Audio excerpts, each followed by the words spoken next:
สามคอยลมวอยวอยลมวอยวอยพัดใบไม้อ่อนซ่อนเดผู้พาได้เปลี่ยนสีงา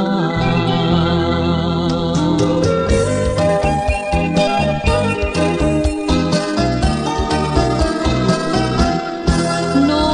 กน้อยตอมดอกอยู่ถึงจอมดอยส่งเสียงแวววอยโอ้มันยิ่งน้อยกับผู้สานีหาสาลิกา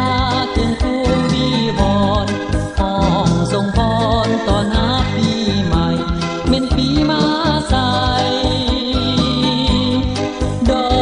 กไม้ในป่าส่งกลิ่นหอมห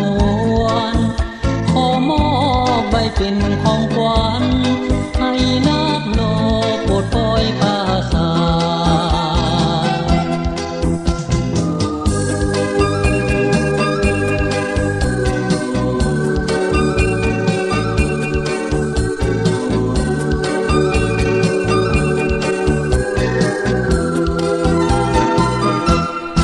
ฟ้า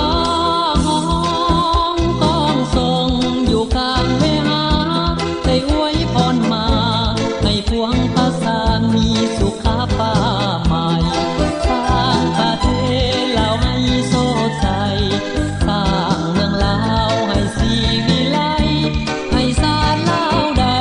มีสิเสรีใต้ทุ่งสีแดงแห่งการปฏิวัติภายใต้การนำพันสาลาช่องใสสาลาวก้าวไปปีใหม่มีไสสง่างามอนุรักษ์และ